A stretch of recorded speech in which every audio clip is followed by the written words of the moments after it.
আচ্ছা, motivation speech দিয়ে হ্যাঁ, জিনিসটা অনেক বেশি ডিপলি চিন্তা করবেন। আমি এই জিনিসগুলো অনেক ডিপলি চিন্তা করি। আসলে আমি সব কিছু একটু ডিপলি ভাবি তো, মানে ওভার থিঙ্ক করার অভ্যাস আছে আমার। সো বিষয়টা হলো যে, একটা প্রবাদ আছে বাংলাতে যে, "যার সাথে যার দুনিয়া, তার সাথে তার হাসর-নাসর।" মানে আপনার হাসরে আপনার আপনার পাশে সেই ব্যক্তিটা দাঁড়াবে, যার সাথে আপনার দুনিয়াতে সবথেকে বেশি মহব্বত ছিল। মানে ধরেন আপনি বিশ্বের সবথেকে বড় গাঞ্জাখোরের সাথে আপনার সম্পর্ক আছে। বা ধরেন এই এলাকার সবথেকে বড় ডিলারের সাথে আপনার সম্পর্ক আছে।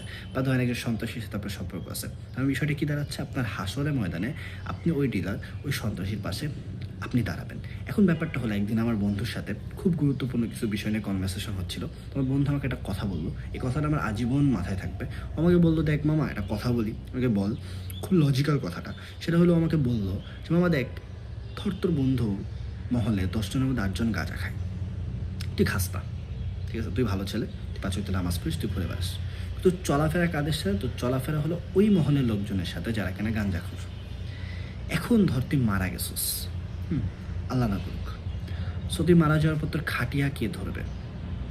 তোর ফ্যামিলির পাশাপাশি তো তোর বন্ধু-বান্ধব, তোর আপনজনকেও তো ধরবে। সো ওই বন্ধুরাই কিন্তু তোর এখান থেকে তোর খাটিয়ে নিয়ে যাবে। কারণ তুই ঢাকাতে তোর বন্ধু-বান্ধবরাই তোর পাশে ছিল। গ্রামে যাওয়ার পর ওটা আলাদা চ্যাপ্টার যে তোর মাটি যেখানে দিবে, এখানে তোর মাটি হবে, এখানে তোর আত্মীয়স্বজন আছে। তো তুই একটা জিনিস দেখ, তোর জানাজা কারা পড়বে? তোর বন্ধুরা অবশ্যই আসবে। এখন ওই যে ব্যক্তিগুলা তোর জানাজা পড়বে, তোর খাটিয়া ধরবে, ওরা কি আসলেই পাক? ওরা কি পবিত্র? কারণ ওরা যদি প্রতিদিন কন্টিনিউয়াসলি নেশা করে, একবার নেশা করলে ৪০ দিন নাপাক থাকে, তাই না? নামাজ হবে কি হবে না এটা আল্লাহর উপরে। কিন্তু সে তো নাপাক। আল্লাহ তো মানা করছে, তো হারাম। তো ও তো নেশা করতেছে, ও গাঁজা খাইতেছে, ও মদ খাইতেছে, ও তো সঠিক ধ্যানে নেই। এই মানুষটা নাপাক হয়ে তোর জানাজা পড়বে, তোর খাটিয়া ধরবে, তোর লাশ কি খুশি হবে? জিনিসটা কিন্তু খুব ডিপলি চিন্তা করার ব্যাপার। হ্যাঁ, মানে এটা খুবই ডিপ একটা ব্যাপার। আপনি যখন আপনার জায়গা থেকে ভাববেন, যে আপনি এমন সব মানুষের সাথে আছেন যারা কিনা নামাজ পড়ে না, রোজা রাখে না, আল্লাহকে মানে না, এবং যত সব পাপ কাজের সাথে তারা লিপ্ত। বিশেষ করে তারা নেশাখোর বা তাদের সার্কেলটা ভালো না। ঠিক আছে? বা সে আল্লাহর সাথে তার কোনো সম্পর্ক, সে যতই গুনাহ করুক, তার মসজিদের সাথে আল্লাহর সাথে তার কোনো সম্পর্ক নাই। মানুষ গুনাহ করবে, এটা সিম্পল। কিন্তু তার নামাজ তো পড়তে হবে।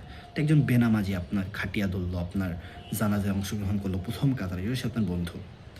আপনি বলেন, বা সেই মানুষটার সাথে তো আপনার হাসর-নাসরও হইতে পারে। কারণ দুনিয়াতে আপনি সেই মানুষটার সাথে বেশি টাইম স্পেন্ড করছেন। একটা কাহিনী শুনছিলেন না যে এক নবী দাওয়াত দিতে গেছে, তারপর কওমকে ধ্বংস করে দিছে? হ্যাঁ, কারণ সে ওই কওমকে বাঁচাতে পারে নাই, তাকে সহ উড়ায় দিছে।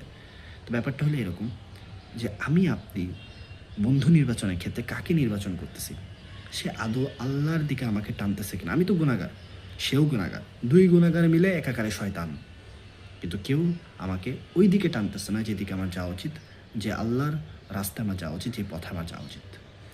অনেক ডিপ